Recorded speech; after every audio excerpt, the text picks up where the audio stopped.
Yeah, we'll just start with a simple one. What do you think about your team's performance so far up to this point of the season? Oh, I think we've played really well. I think we've tried to challenge ourselves with our schedule in terms of being on the road and being home, playing different styles of opponents. The goal always in the non-conference is to learn as much as we can about ourselves and put ourselves in a good position for the postseason. So I've liked the way we've competed. I've liked that we've been kind of exposed to a number of different styles of teams.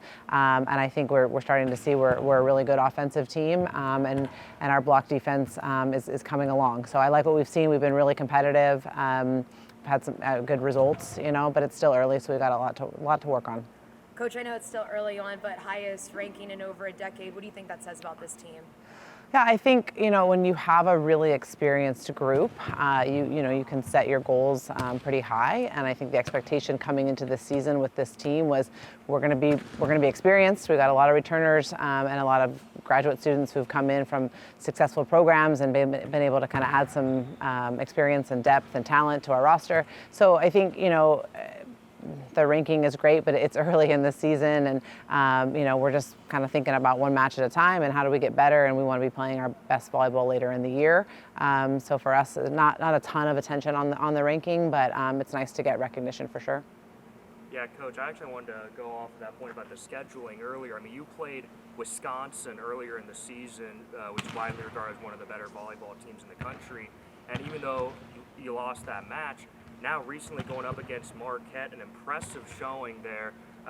What can you say is the growth going from that Wisconsin game to the next time you played another Wisconsin-based team?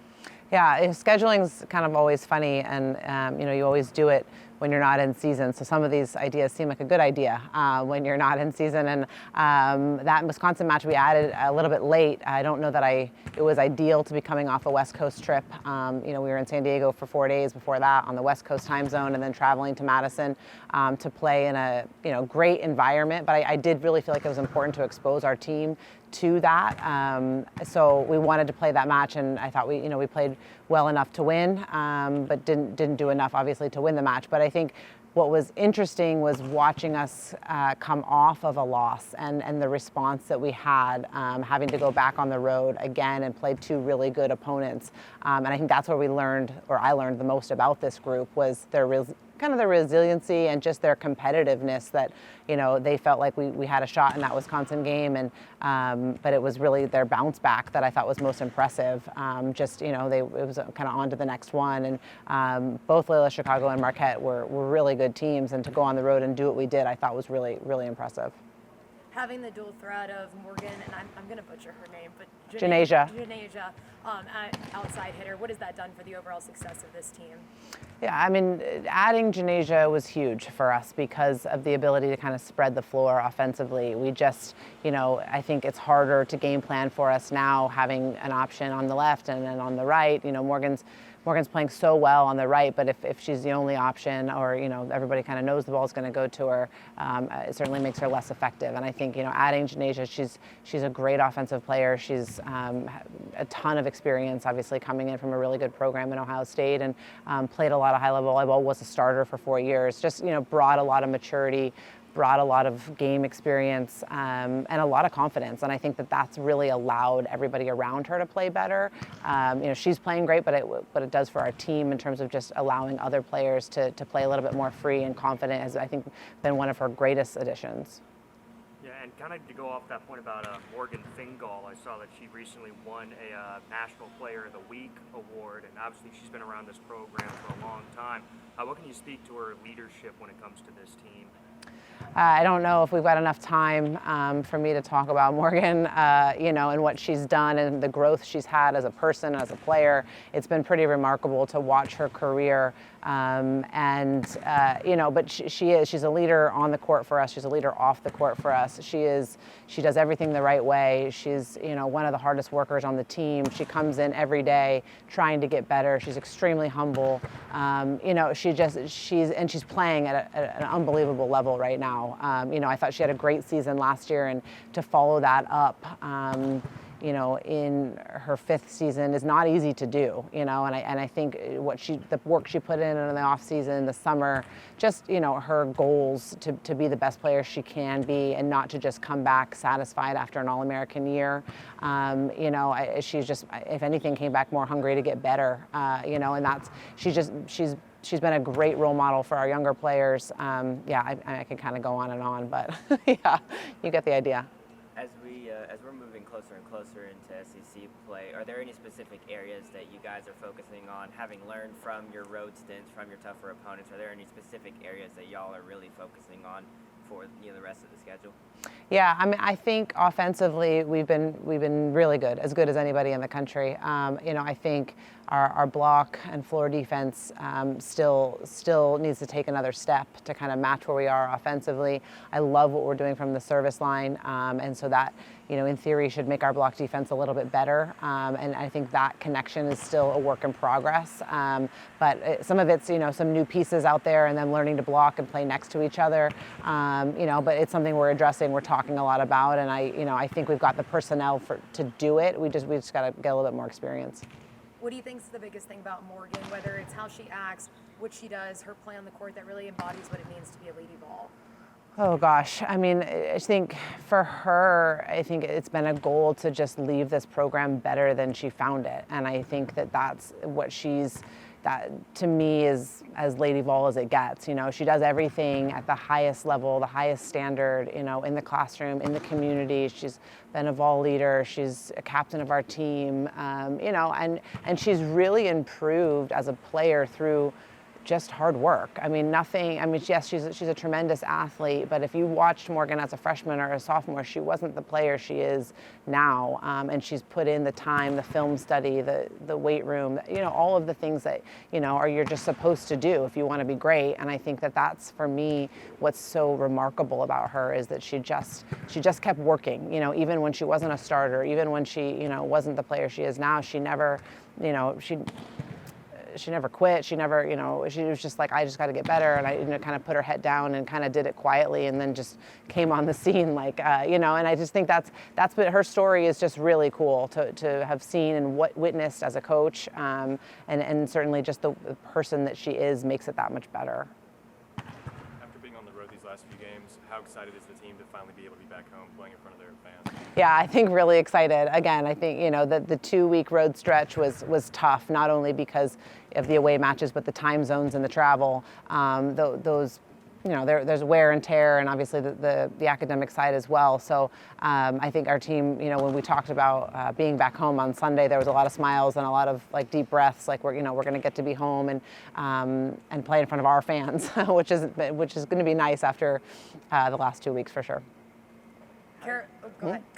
How do you manage / adjust expectations? You've proven already that you can play and compete with the best in the country. Obviously, everybody comes in saying they want to win everything, but Sure. How do you manage those expectations, high rankings, all that kind of stuff? To be honest, we really don't talk about it much. I think the first week I told the team, congratulations on the ranking, and that's about the extent of what we've touched on. Because that's not the goal for this team. That's really not where the focus is. This group is so driven and so competitive and so motivated to have a great season. And with the experience, they understand that the rankings are just kind of a snapshot in time. It doesn't indicate that, where we're going to be at the end of the year. And that's where their focus, it needs to be, is, how can we get better now to help us at the end of the year? And that's really where they're kind of, they're coming into practice every day, can I get better today, and worrying about today, and not worrying about the rankings. Caroline Kerr now getting to show what she can do on the court this year. What have you seen from her and just her development this year, not having played last year? Yeah, I think Caroline can be kind of a lesson or a role model for anybody who redshirts, just in terms of what she did in her redshirt year. You would have never known she prepared every day like she was the starter, and she said, I want to make this as seamless as possible, had a lot of confidence in herself to be able to take over the offense, knowing that Natalie Hayward was going to graduate. She made kind of a goal for her was that people aren't going to look and go, we kind of had to take a step backwards because she's a young kid. She did not want that, and so she worked extremely hard. And she is as fierce a competitor as we've had in this program. And from day one, even when she was redshirting, she's trying to win every drill.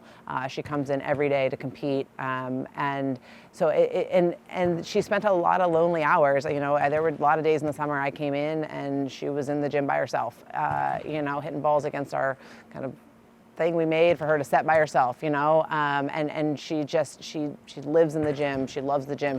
She wants to be great. It's just if you watch her play, I don't think many people know she's a freshman unless you look it up. She doesn't play like a freshman. She's so composed. Like I said, fiercely competitive. Just she's a great player.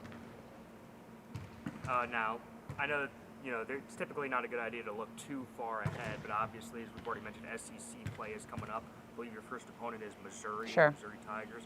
Have you already taken some look ahead to what some of their potential strengths and weaknesses of the Missouri Tigers team is? No, sorry, I got nothing for you there. No, I have nothing.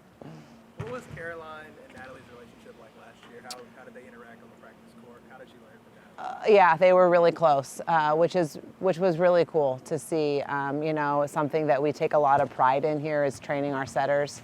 It's a position obviously I played, and Gavin, my assistant coach, we both played, and so I think the setters. Sometimes they probably get more information or more coaching than they would like, but it's a position we just take really seriously, and I think we've always been really close with our setter and Natalie and Caroline.